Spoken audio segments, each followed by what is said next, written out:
Hello students. So in the previous video, we have discussed the introduction part about what is stress, right? So, just the introduction of what stress is in general and how do we feel about stress. So basically, if you define what is stress, stress is a feeling of emotional or physical tension. Okay. It can come from any event or thought that makes you feel frustrated, angry, or nervous. It's a person's response to events that are challenging and threatening. So any events that are challenging and threatening to a person, he can give a reaction, right? And what is that reaction? That is the stress. Stress describes a person's physical or emotional response to the demands of pressure of daily life. So that's what basically stress is. It is a person's physical or emotional response to various demands or pressures during the daily life. So stress is our body's reaction to a challenge or demand. In short bursts, stress can be positive, such as when it helps us avoid danger or meet a deadline. But when stress lasts for a long time, it may harm our health. So that's what basically stress can do. You know, it can be positive, also it can be negative. We will discuss that positive and negative stress in our in our following slides. So definitely stress. Generally, we term it as unhealthy because it lasts. It tends to last long, right? So what are the common stressors? So stressors are those things or events that produce the threat to our well-being, or the stressors are those things which causes stress, right? So National Institute of Mental Health and Neuroscience, NIMHANS, has noted some most common stressors for college students. Okay, since you all are college students, we will discuss the stressors in general for college students. Okay, so those are basically increased academic demands, being on our own in a new environment, right? When we feel lonely, when we join in, and then increased academic demands, so our responsibilities or burdens come into our lives, that we have to study more, we have to go do well in our exams, right? Changes in family relations, some mostly, you become an adult at those times when you come to college. So there are changes with the family. You have to deal with so many changes in the family relations. Financial responsibilities, so you do get some money from your parents that time, or sometimes some of you do not get any money, you work for yourself and study at the same time, so that is also a burden or a responsibility, right? So that kind of responsibilities are stressors which can cause stress. Changes in your social life, your whole social circle changes. Some days back you are with your school friends. After some days, when you are admitted to a college, you completely tend to make a new circle of friends. That is your college friends. So that can also be a stressor. How will you make those friends? Because when you come to college, some people are already friends and you are already out of that group. So it happens. Exposure to new people, ideas, and temptations. So you meet so many new peoples, you hear so many new ideas, you get so many temptations, right? So at that time, those can also cause a minimum amount of stress. So awareness of your sexual identity and orientation, when you are aware about your sexual identity and orientation. Okay, if you're like, what kind of what kind of partners you prefer, right? Some may not be some may not be the common one, some maybe is the uncommon one. So it's like that. Some students may prefer some male students may prefer male students, or some might prefer female students. So it's like that. You have to be aware about your gender identity first. Okay, then preparing for life after graduation. So after graduation, what will you do? What is your aim? What is your goal, or what is your purpose in life? So that you need to prepare for. So that is also a stressful event. So as we were speaking about stress, types of stress, so we can see that stress is a normal feeling, and it can be different from different people. And there are two main types of stress, that is acute stress and chronic stress. So what is acute stress? Acute stress is basically a short-term stress that goes away quickly. Okay, short-term stress, and we feel it when you slam. You feel it when you slam on the brakes, have a fight with your partner, or ski down a steep slope. It helps you manage dangerous situations. It also occurs when you do something new or exciting, right? Or all people have acute stress at one time or the other. So acute stress can be positive, can be negative also, but it does not stay back for a long time. It goes in a short period. Okay, so that is what, like for example, you are driving in the car, and suddenly you saw a cow sitting on the road, right? You are at a high speed. So when you saw the cow, you apply your brake. So at that time also that will remain, that will give you stress, right? At that time, fully nervous. So and luckily the you slam the brakes at the right time. The car stops and just before it hit the cow. So that the stress, since it did not hit the cow, the stress went off, right? And then again you go to your normal day-to-day activity. So that is one. That is an acute stress. For a short level of time, the stress comes, and after that it goes off. Next is a chronic stress. What is a chronic stress? Chronic stress. So this is a stress that lasts for a longer period of time. Okay, anything which lasts for more than 3 months, 6 months, that is a chronic stress. Okay, and you may have chronic stress if you have money problems or an unhappy marriage or trouble at workplace. So if you have these kind of stresses and you deal it from day to day, every day for months and for years, so then you will have a chronic stress. Okay.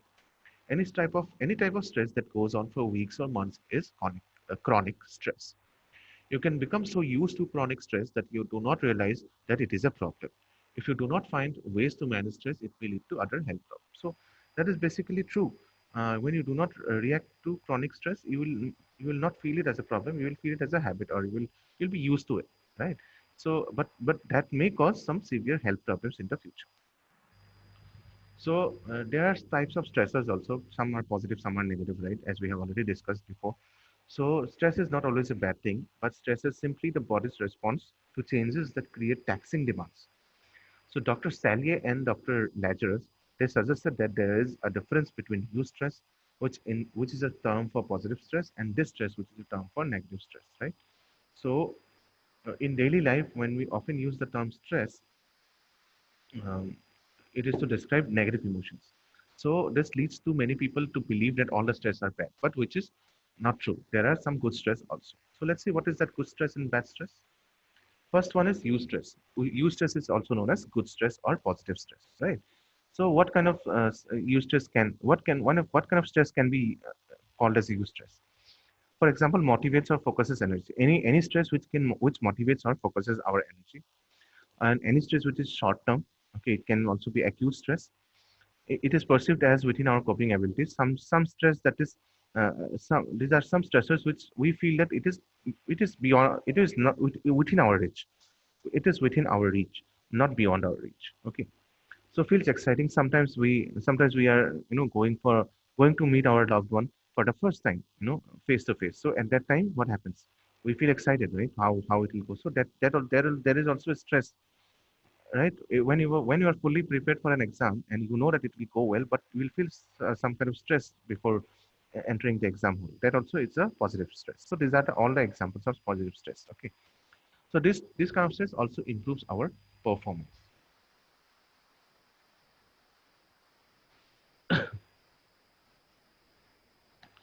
Okay, then some are let's see some examples of positive or personal stressors.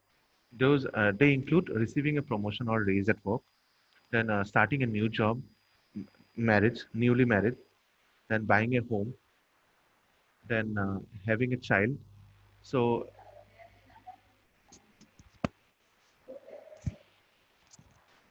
okay, okay, fine.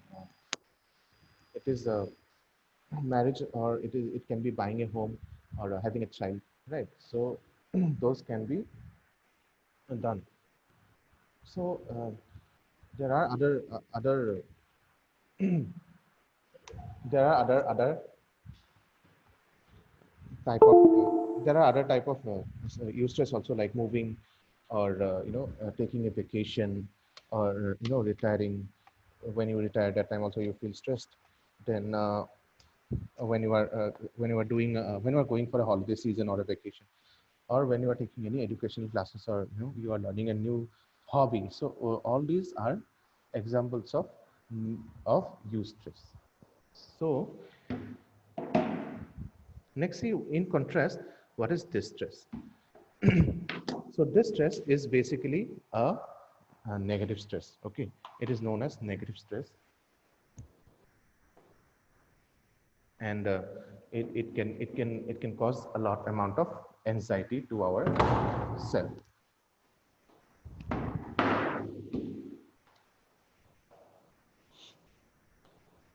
So eustress can also be short term or long term. It depends on person to person how they have perceived.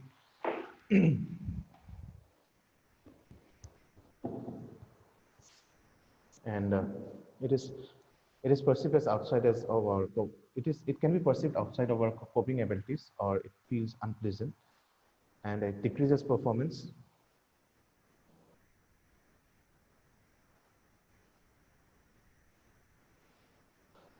It can lead to mental and physical problems as well. So let's see some examples of negative or personal stresses. That is death of a spouse, you know, and filing for a divorce by the couples, then losing contact with loved ones, you know, death, death of the family member, hospitalization of one or some other family members, right? Then we can also see people who have injured themselves, or who have, injury to someone in the family. So that can also be called as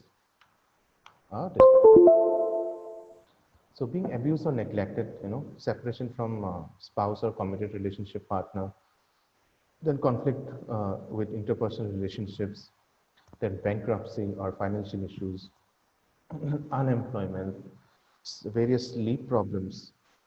Okay,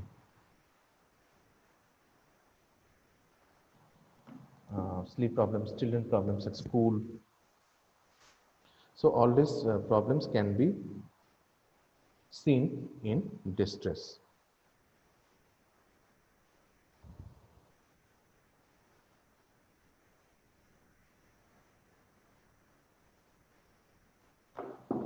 So what are basically the causes of stress? So everyone has a different stress triggers. Work stress tops the list. According to surveys, 40% of US workers admit to experiencing very much, a lot of work stress or office stress. And one quarter say that, work is the biggest source of stress in their lives. So, causes of work stress include being unhappy in our job, and having a heavy workload in our having a heavy workload, or having too much responsibility in our workplace, then working long hours, okay, having poor management, unclear expectations of our work, and no say in decision making process, working under dangerous conditions, like hazardous conditions, being insecure about our chance for advancement or risk of termination, okay, having to give speeches in front of colleagues, facing discrimination or harassment at workplace, especially from companies and supporters. So in these in these all stressful events, we can get a lot of stress in the workplace. So what about life stresses? So life stresses, basic examples can be the death of a loved one, then when someone gets divorced or someone loses his job, then increases in financial obligations, then getting married, moving to a new home, chronic illness or injury, etc. Then like emotional problems like depression, anxiety, anger, grief, guilt, low self-esteem, etc. So that on there also we get a lot of stress, and taking care of an elderly or sick family member, etc. And traumatic events such as natural disaster, theft, rape, or violence against us or a loved one, right? So this is what basically are the causes of stress, and we generally feel that we feel very stressful when these kind of events occur to us. So in the next video, we will see the conclusion part. Thank you.